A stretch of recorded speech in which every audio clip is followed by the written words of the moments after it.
Hi everybody, I'm Robert McKinney from MJD Apiary.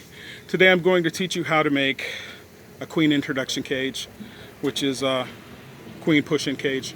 It's fairly simple. You're going to take some 1/8 inch hardware cloth, cut it to whatever size you want. If you want it longer, if you want it shorter. Then you're going to take a pair of tin snips, cut about 1 inch in on both sides, on both sides, so that you have 4 flaps. So you're going to take the outside flap here, fold it in, the outside flap here, fold it in, and now that you got these 4 little tabs, you're going to fold them in here to close up the cage. Now you can take some fishing line, sew that together, or take some spot solder and solder it together, or handy stapler. There you go, just click it there and you got it closed. Now the reason you make these, and these are better to use than those standard candy cages, is because a lot of times in shipping the queen's pheromone isn't as strong because she's not laying eggs. So when you get her, you want her to start laying eggs as soon as she can, and you want her to spread that pheromone throughout the hive. Sorry, I got friends visiting me. So the next thing you do is you're going to take your frame, and I'm going to use a frame from my hive here, as you can see, and the idea is to get all the bees off and get a section of the comb that has capped brood on it. And you're going to take this push-in cage and you're going to put it over the capped brood and push it in and put the queen under there.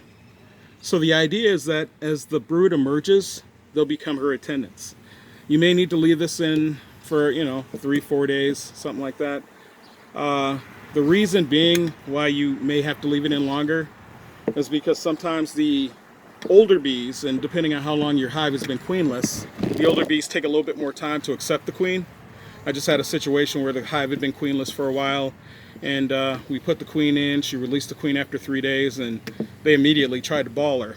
So we switched over to this method, and this method too is better than the candy cages because now she has a larger area to walk around and spread that pheromone around. And not just that, but she's also started to laying eggs, and that also increases the pheromone and gets it through the hive. So they have a higher rate of acceptance with this way. And these cages are also nice because if you have a bunch of supersedure cells and you want to save those bees, but your math is off, so you forgot when the queen's supposed to emerge, you make a few small cages like these, put it over the supersedure cells, and when the queens emerge, they're in there safe, so you don't have an issue with it. But other than that, there's no downside to it, except be careful with the queen because she may fly away. If you have a situation where your queen flies away, don't panic. If you're standing next to the hive, which you should be, just continue to stand there for about 10 minutes. She'll orientate herself from where you are with the hive and she'll fly right back there. It may take a few minutes, but it's the only home she's ever known, so she'll come back to it. You can take some of the frames out and put them out and you'll find her. So until next time, I'm Robert McKinney from MJD Apiary. Happy beekeeping.